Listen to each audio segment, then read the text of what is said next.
Avete sentito tutti cosa ha detto Monti. Lui dice che per salvare, sentite lo stesso? Monti dice che per salvare l'economia italiana, per far sì, in base anche agli schemati che abbiamo visto prima, che noi possiamo guadagnare di più ricchezza finanziaria netto, dobbiamo abbattere la domanda interna, in quanto i beni devono essere consumati molto internamente in Italia, devono essere esportati affinché si crei più domanda dell'Europa nei confronti dell'Italia, che ci possa in qualche modo farci arrivare nuova ricchezza finanziaria mediante l'acquisto della nostra produzione. Proprio questo è il concetto delle logiche dell'economia neoliberista neoclassica, ossia quella in qualche modo di abbattere il ruolo dello Stato, che con le sue spese a deficit può tutelare sempre in qualsiasi situazione e condizioni il benessere della sua popolazione, per basarsi proprio su queste logiche del super export. Che guardiamo bene cosa hanno combinato anche in Europa queste logiche qua, perché in Germania, contrariamente a quanto si pensa, c'è una popolazione, si parla di un quarto della popolazione lavorativa, che è costretta a fare lavori pagati 400-450 euro al mese senza quasi nessuna tutela, proprio per questa logica qua. La Germania è la nazione infatti che conseguentemente all'entrata nell'euro ha guadagnato più di tutte da queste logiche folli che consistono nell'impoverimento della propria popolazione. È chiaro, se io voglio esportare i beni, devo far sì che dentro siano consumati poco, perché siano esportati, quindi perché gli altri me li possono comprare. Prima abbiamo visto un esempio, cortesemente le domande se possiamo tenere alla fine, perché c'è una sezione dedicata.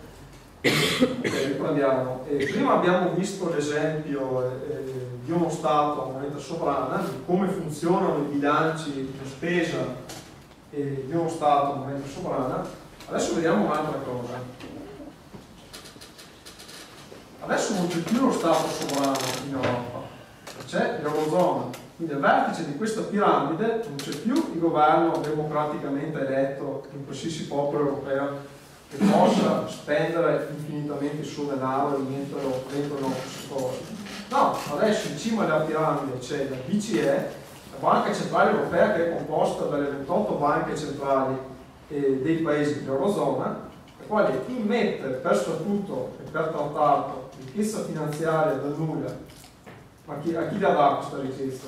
Ai governi, ai ministeri del tesoro? No, la dà al settore degli investitori, quindi banche private, banche di investimento, banche fondi di pensione, banche fondi di assicurazione, addirittura si parla anche di fondi sovrani esteri, quindi arabi, libici, indiani. Il governo a questo punto cosa dovrà fare per guadagnare la ricchezza netto che dovrà distribuire alle sue popolazioni? Sarà costretto ogni volta ad andare a bussare alla porta di questi signori qua per chiedere a loro i soldi in prestito, e solo poi potrà effettuare le operazioni di spesa che avevamo visto prima nei confronti del nuovo governo. Ma attenzione, perché adesso non è più il governo che crea il denaro. Il governo, se guardate bene questo schema, in fondo alla piramide, esattamente nelle stesse condizioni del settore privato, quindi che per guadagnare nuova moneta non la potrà più creare da nulla tramite il suo governo, la dovrà chiedere in prestito, esattamente come se ciascuno di noi un domani perdessi il portafoglio, perdessi il lavoro, perdessi il conto in banca, fosse costretto a andare in cerca di tutti i soldi che ha bisogno per mantenere il suo tenore di vita, andare in cerca di tutti questi soldi tramite un indebitamento in continuo con il settore finanziario privato. Questo è quello che ha fatto l'Eurozona, questo è quello che hanno fatto i trattati europei a tutti i nostri stati. E questa non è la salvezza dell'Europa. Questo è il disastro che ci ha condotto in queste situazioni in cui naturalmente ci troviamo. E lo capiamo bene guardando queste frecce, perché ora il governo, che potrà spendere solo dopo aver ottenuto i fondi in prestito, cosa dovrà fare poi? Dovrà drenare tutto quello che ha speso per noi con la tassazione, e di più di quello che ha speso per noi, perché dovrà denare anche il denaro per pagare anche gli interessi a questi signori qua, quali quindi realizzeranno degli attivi e quello che andrà in passivo in continuazione sarà il non governo, quindi il settore non governativo. Noi siamo in una situazione in cui lo Stato può spendere per noi solo dopo essersi indebitato, ma poi quei debiti li dovrà pagare, quei interessi, quindi sarà costretto ad impoverirci su base costante di anno in anno. E questo è matematicamente l'origine della grave crisi finanziaria ed economica nella quale oggi tutti noi ci troviamo. A questo punto direi che abbiamo in mano gli elementi per capire quali sono le bugie, quali sono le falsità che quotidianamente ci vengono raccontate dai media. La prima frode dell'economia neoliberista è il debito pubblico. Abbiamo visto prima che uno Stato, moneta sovrana, di fatto crea il denaro all'atto della spesa, può discrezionalmente decidere di tassare meno di quello che spende al fine di arricchire il settore non governativo, ma questo per il settore governativo non sarà affatto un problema, perché non esiste un misterioso creditore che sta alle spalle del governo, al quale poi il governo deve restituire i soldi di volta in volta. Questo signore qua esiste solo per noi, che adesso siamo in Eurozona. In Eurozona, a causa di quel disastroso sistema che abbiamo visto prima, che è una cosa unica che non è mai stata fatta in 10.000 anni di civiltà dell'uomo, a causa di quello sciagurato sistema, adesso veramente il governo contrae un vero debito ogni volta che spende. Adesso veramente il debito pubblico non è più un falso debito, ma è un vero debito che ogni volta dovremmo ripagare ai mercati dei capitali.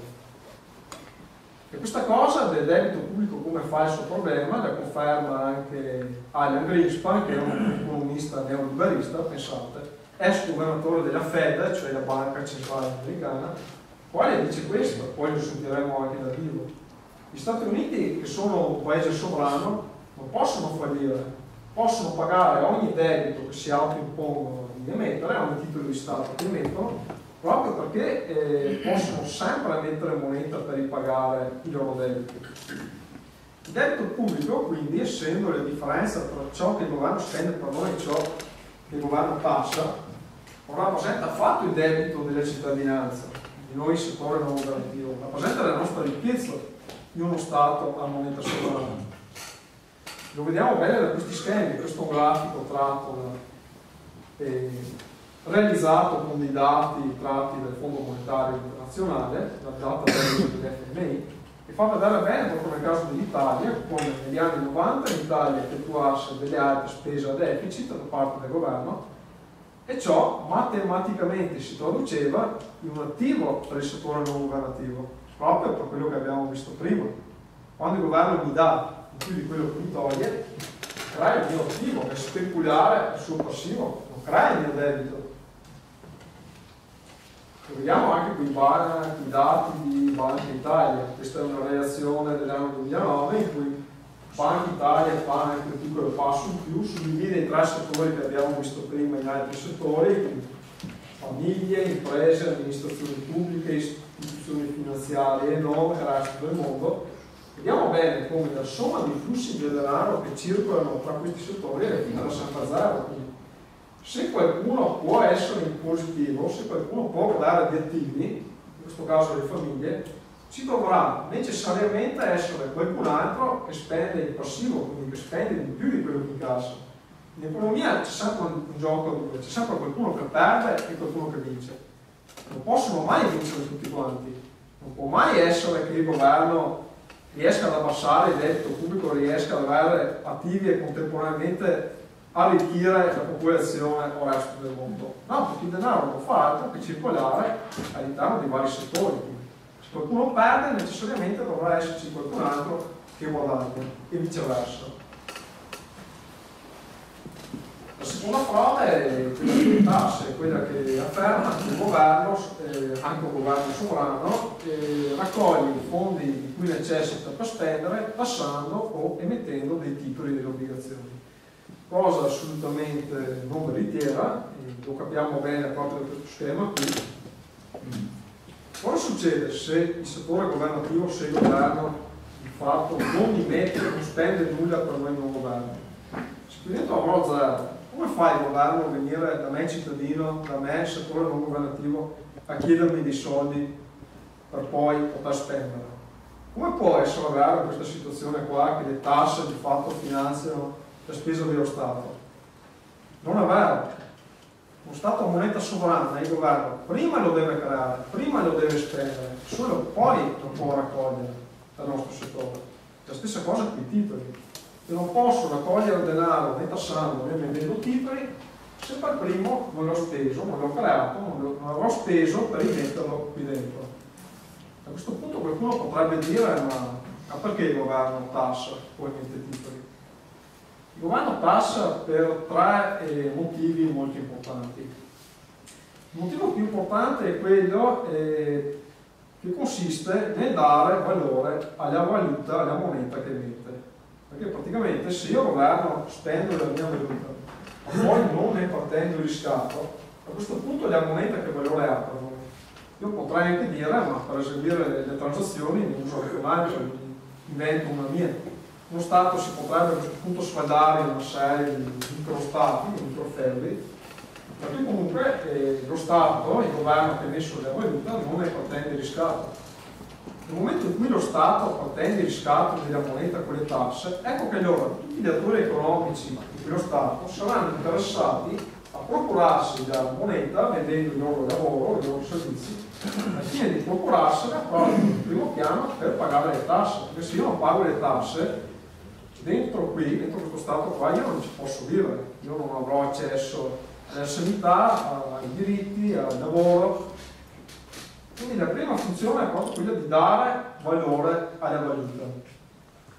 La seconda funzione è molto importante, che questa consiste nel regolare l'economia. Perché se io Stato invento troppa ricchezza finanziaria qui dentro, sono già in un regime in cui tutti lavorano, tutti producono, se invento un'ulteriore moneta qui dentro, non c'è un corrispettivo innalzamento della produzione di beni e servizi, quindi cosa avrò? Avrò inflazione, avrò innalzamento dei prezzi se non ci sarà un pari aumento anche di beni e servizi prodotti. Ecco che a questo punto, ma solo a questo punto, in qua si parla di piena occupazione, quindi bassissima disoccupazione, a questo punto è bene che il governo decida di drenare un po' di ricchezza finanziaria da qui dentro, affinché non ci sia un innalzamento eccessivo dei prezzi, perché comunque io sono già in una condizione di piena potenzialità produttiva da parte dell'economia privata. La terza funzione delle tasse è quella di incentivare determinati comportamenti o di disincentivarne altri. Ad esempio i comportamenti ambientalmente sostenibili, per esempio il fumo, l'alcol.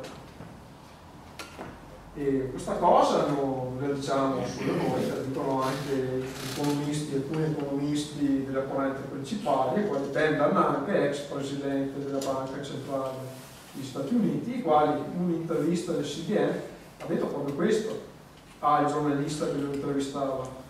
Noi Fed, per salvare le banche dalla grave crisi finanziaria successiva al 2007, non abbiamo utilizzato i soldi che ci sono venuti dalle tasse. Abbiamo semplicemente accreditato, pigiando tasti su computer, i conti correnti delle nostre banche presso le banche centrali. In questo video abbiamo visto l'intervista di cui accennavo prima a Ben Bernanke, abbiamo visto Alan Greenspan e il presidente Richard Nixon, che nel 1971 adottò una decisione molto importante, che fu quella di sganciare il dollaro dall'oro. Decisione in seguito alla quale di fatto nacque la moneta cosiddetta fiat, ossia la moneta creata in condizioni di monopolio da parte dello Stato, senza alcun limite, senza nessun aggancio a metalli preziosi o ad altre valute. Adesso vediamo, proseguiamo con la serie delle frodi dell'economia neoclassica e vediamo la terza frode, quella dell'inflazione. Cosa ci viene detto dai media dell'economia mainstream? Ci viene detto che, ammesso pure, caro Marco Cavedon, che tu sia in grado di emettere denaro in continuazione, presidente di uno Stato moneta sovrana, ammesso veramente che ciò non sia un problema con uno Stato moneta sovrana, però così facendo crea inflazione. perché se tu aumenti il denaro disponibile, però la velocità di spesa e il valore di beni, la quantità di beni e servizi rimangono quelle, non farai altro che aumentare il prezzo di beni e servizi. E ciò è completamente inutile, praticamente la maggiore ricchezza che tu genererai creando nuovo denaro, alla fine verrà completamente mangiata dal fatto che ci sarà un pari aumento del prezzo di beni e servizi. Questo è un bollettino che è stato distribuito dalla Banca Centrale Europea presso le scuole, in cui si insegna praticamente ai bambini che il male peggiore da combattere è l'infezione. Adesso vediamo come anche questa sia una baglia, specialmente sia una menzogna anche criminosa, diciamo, perché questo di cui si tratta. Assolutamente non è vero che uno Stato che crea un momento da nulla, uno Stato che spende a deficit, che arricchisce la popolazione, crea un aumento dei prezzi che si mangia in tutta l'acquisto. Questo, come abbiamo detto 2 minuti fa, potrebbe al limite essere vero solo nel caso in cui tutti i fattori produttivi di una certa nazione siano già impiegati, in cui di fatto ci sia la piena occupazione, tutti di fatto lavorano, non è possibile produrre più beni, più servizi. Solo a quel punto la spesa deficit dello Stato può generare un aumento dei prezzi. Una situazione come la nostra, vediamo le ultime stime dell'Istat parlano del 13,3% di disoccupazione, dobbiamo preoccuparci dell'inflazione, dobbiamo aver paura di aumentare il potere di spesa della popolazione. Assolutamente non è vero, questa equazione qua può benissimo essere che ad un momento dell'offerta di moneta, quindi DM, ci sia un pari aumento anche delle produzioni di beni e servizi, condizione che sarà vera nel caso in cui non siano impiegati tutti i fattori produttivi di una determinata nazione. Lo vediamo bene nell'esempio del Giappone, il quale ha un debito pubblico enorme, pari al 230% del PIL, alcune stime parlano anche del 240-244%. Questo cosa vuol dire? Che il Giappone ha immesso un'enorme quantità di liquidità, di attivi all'interno del settore non governativo, del suo settore privato. E che inflazione ha oggi il Giappone? Il Giappone ha un'inflazione pari al 3%, quindi assolutamente un'inflazione molto moderata, un'inflazione bassa. Lo vediamo anche nel caso dell'Italia, che a seguito del disastroso evento che successe nel 1981, in cui la Banca Centrale Italiana di fatto divorziò e si staccò dal controllo del Ministero del Tesoro, però per l'allora ministro Andreatta, di fatto, a seguito di quell'evento, negli anni 80, il rapporto debito pubblico-PIL raddoppiò, quindi questo abbiamo visto prima cosa significa. Quando il debito pubblico aumenta parimenti anche l'attivo del settore privato. Quindi la popolazione si arricchì, perché il debito pubblico aumentò, l'inflazione nello stesso periodo, pensate, calò dal 22% ad un 6%. Quindi diminuì di quasi 4 volte. La scala mobile, che era un meccanismo d'ora e di vigore che di fatto manteneva inalterato il potere di acquisto dei salari rispetto all'inflazione, non è vero che ha creato l'inflazione, contrariamente a quello che in molti ci dicono. Ma al di là di questo, al di là del fatto che comunque se io creo denaro, assolutamente non avrò necessariamente un aumento incontrollato dei prezzi. Vedete veramente che avere un'alta inflazione sia sempre veramente un problema? Vogliamo che stati dati qui. Questi sono dati presi dal database della Commissione Europea. Nel 1980 l'Italia ha avuto la sua più alta inflazione praticamente dal dopoguerra, pari al 22%. Guardate il PIL com'era. L'aumento annuale del PIL quell'anno fu del 3,5%, livelli che adesso ci scordiamo perché abbiamo delle diminuzioni costanti di anno in anno di PIL, adesso non abbiamo più aumenti, una disoccupazione che era il 7%, adesso è a 13 e passa per cento, e un'altra cosa. Questa tabella rappresenta il risparmio netto medio delle famiglie calcolato in rapporto al reddito disponibile.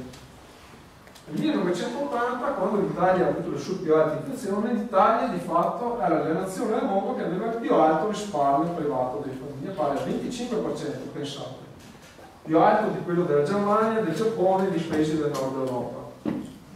Questo perché? Perché se comunque tu Stato sai fare bene il tuo lavoro, se comunque tu adotti dei meccanismi che tutelano il potere di spesa della popolazione, l'inflazione necessariamente non è un problema. A quei tempi era in vigore la scala mobile che manteneva inalterato il potere di acquisto, che adesso non c'è più. Guardiamo adesso bene la situazione attuale. La situazione attuale è che adesso abbiamo un'inflazione bassa, come è un riferimento preso nel 2012, quindi un'inflazione del 3,3%, pari a quella che abbiamo visto prima in Giappone. Guardate bene il PIL, cos'era nel 2012. Avevo meno davanti, nel 1980 avevo un più davanti, era un più 3,5%.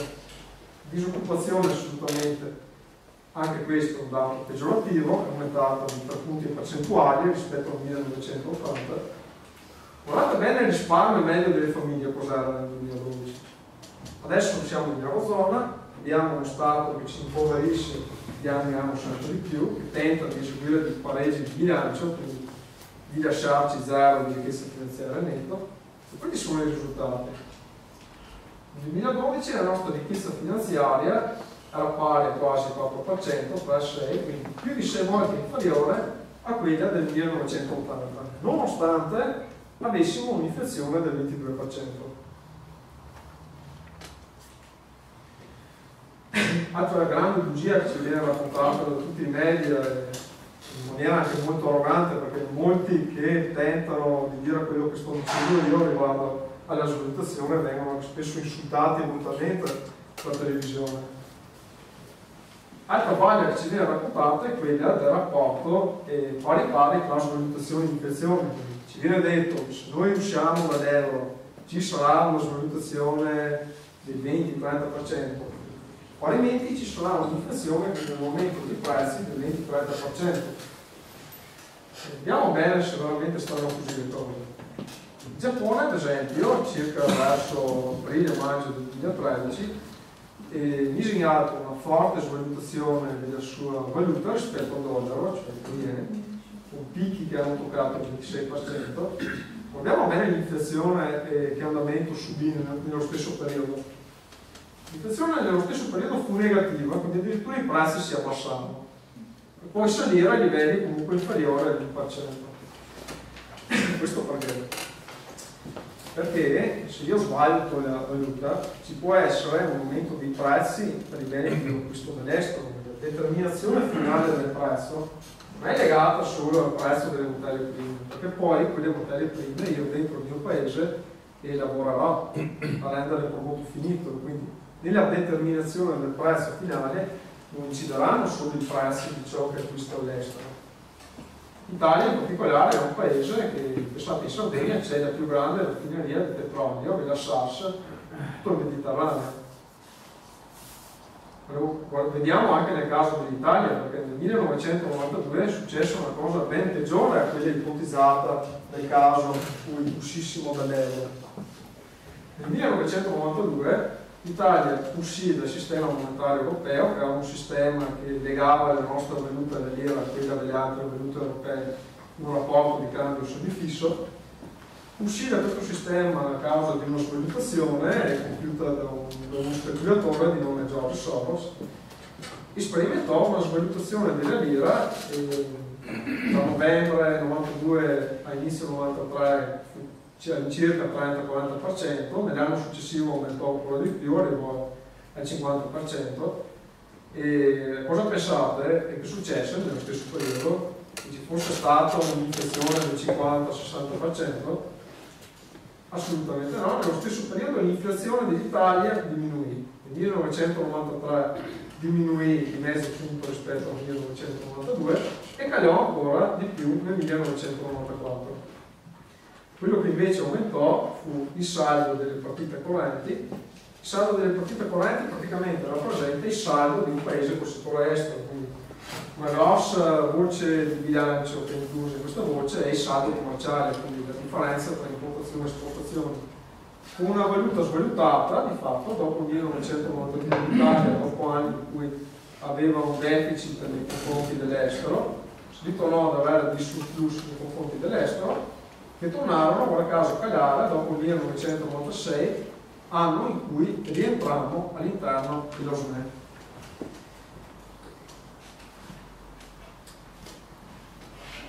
La quinta frode è quella che penso tutti voi l'abbiate sentita almeno una volta nella vostra vita, mi stupisce che l'abbiate sentita anche una volta sola, è quella che dice che lo Stato si deve comportare come un buon padre di famiglia, quindi lo Stato virtuoso deve spendere di meno di quello che incassa, deve allungare i tesoretti, deve continuare a operare così di anno in anno.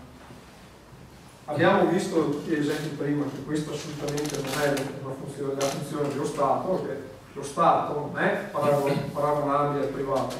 Lo Stato ha un compito superiore, deve regolare l'economia a livello macroeconomico, quindi dagli altri deve darci i soldi se il ciclo economico va male, se c'è la crisi, deve togliercene un po' eventualmente se abbiamo troppa ricchezza, se c'è inflazione.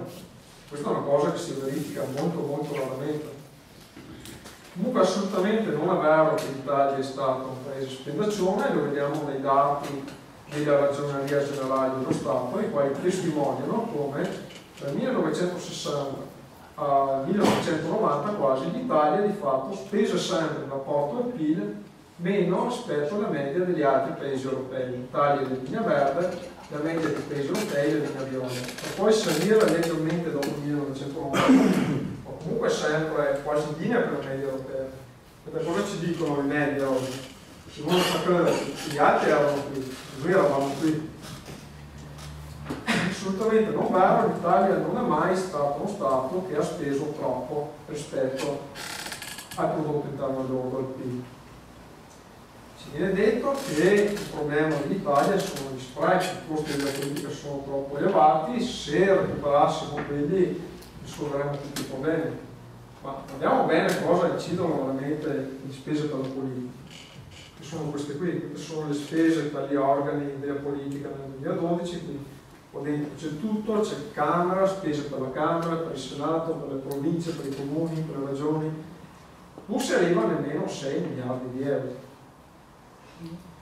Quando, guardate bene queste linee, queste colonne rosse, questi qua sono i fondi europei, i cosiddetti fondi salva stati, ai quali gli stati sono obbligati a fornire una certa disponibilità di denaro e poi li potranno avere indietro solo in caso di crisi, dovendo però rispettare un particolare programma, i cosiddetti programmi della Troika, quindi Fondo Monetario Internazionale, Banca Centrale Europea e Commissione Europea, cosiddetti programmi che impongono a questi stati delle riforme draconiane, quindi forti tagli della spesa pubblica, delle forti privatizzazioni.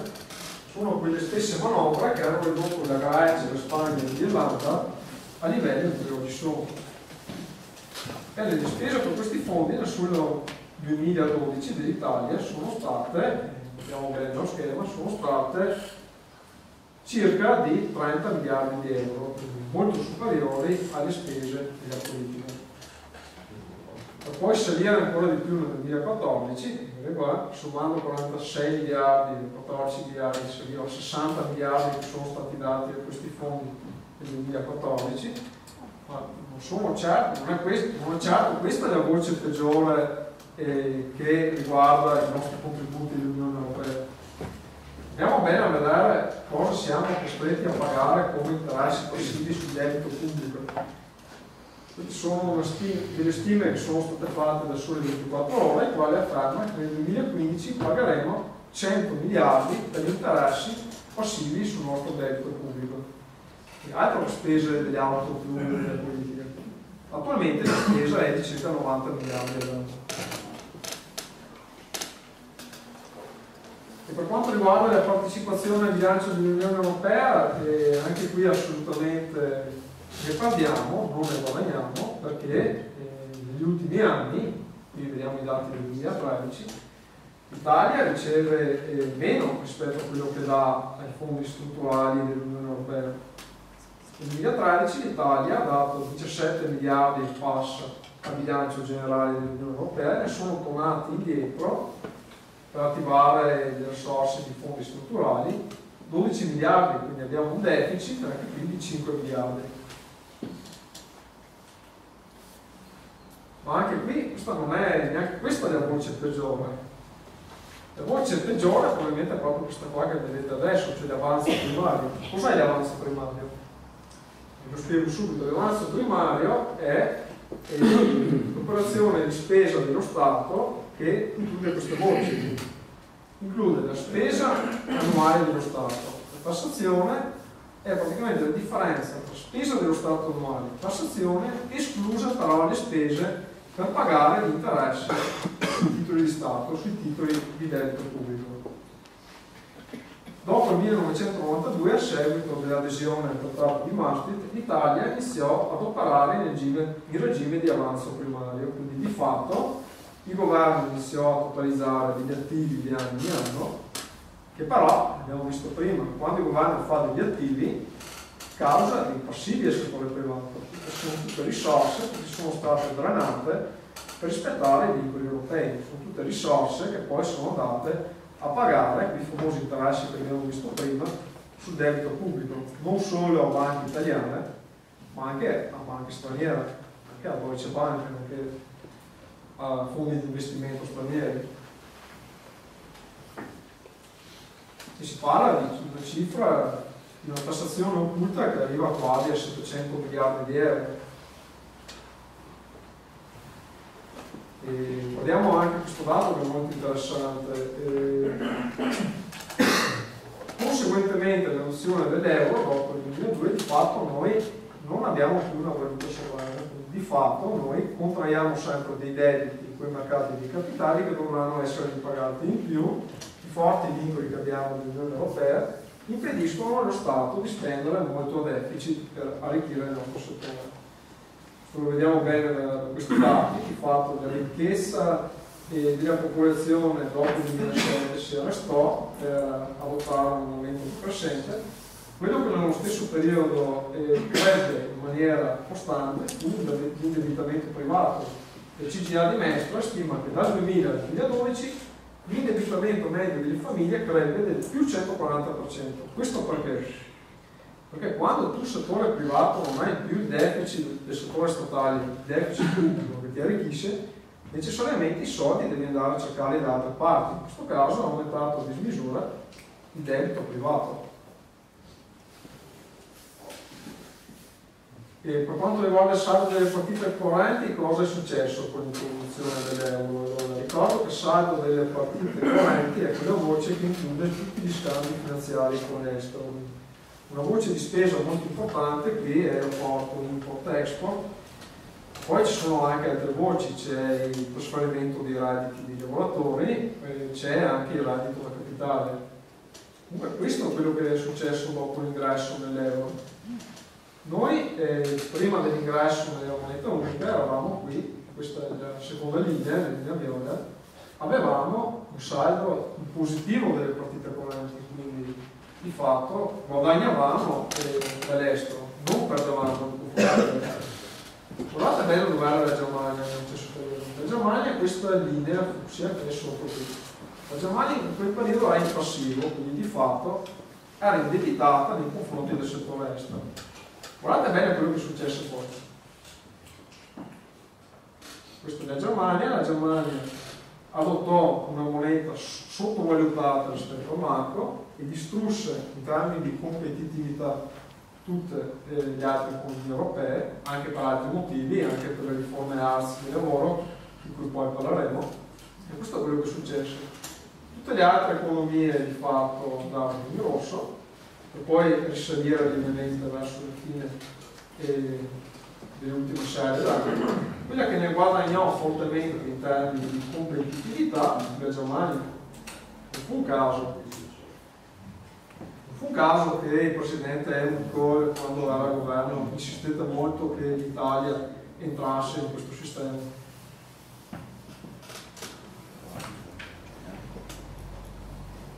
Questo grafico vediamo che negli ultimi anni comunque le altre nazioni tornano ad avere un leggero attivo nei confronti dell'estero. l'Irlanda anche un po' meglio. Ma questo però c'è un motivo per questa cosa, che non è un bel motivo. Lo vediamo qui. L'Italia nel 2013 tornò ad avere un saldo delle partite corrente leggermente in positivo, ma il motivo è drammatico questo qua. Il motivo è il nostro impoverimento. Guardate bene l'andamento percentuale delle esportazioni negli ultimi anni. Negli ultimi 3 anni le esportazioni del nostro paese sono calate più velocemente rispetto alle esportazioni, e questo che ha fatto sì che il nostro saldo per estero tornasse a essere positivo.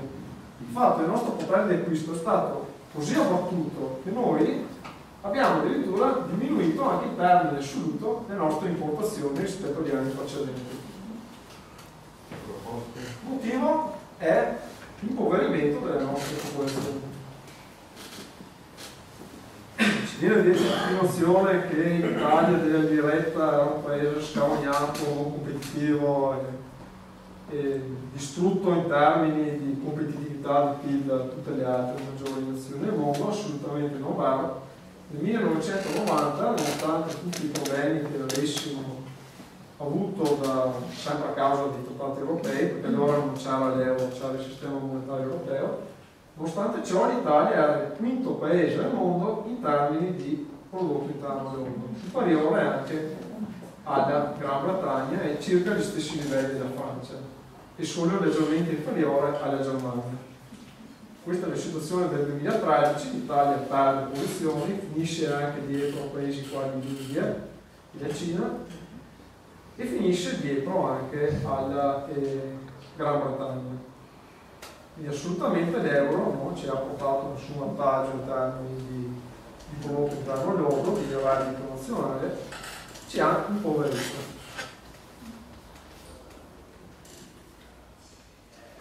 Conferma anche questo articolo di Repubblica Economia e Finanza del gennaio 2012 che Paolo Banner nomina spesso durante le sue presentazioni. E cosa dice questo articolo? A metà degli anni 90 l'Italia appariva, a giudizio delle agenzie di rating che oggi ci declassano, come una delle economie più competitive dell'Unione Europea, nonostante dei parametri di spesa da parte dello Stato peggiorativi rispetto a quelli che abbiamo ora. A metà degli anni 90 l'Italia aveva una spesa deficit del 9,4%, adesso è del 3,2%. Aveva un'inflazione del 5,8%, adesso è dell'1,6%. Nonostante ciò, a quei tempi le agenzie di rating ci stimavano come una delle economie più competitive, adesso siamo finiti tra i cosiddetti PIGS, cioè maiali d'Europa. Altra frode dell'economia neoliberista è quella della competitività, perché prima abbiamo detto che l'Italia subì un forte tracollo delle sue esportazioni quando adottò l'euro, ma assolutamente, abbiamo detto anche prima, lo Stato non deve basarsi in prima linea sulle esportazioni per prosperare.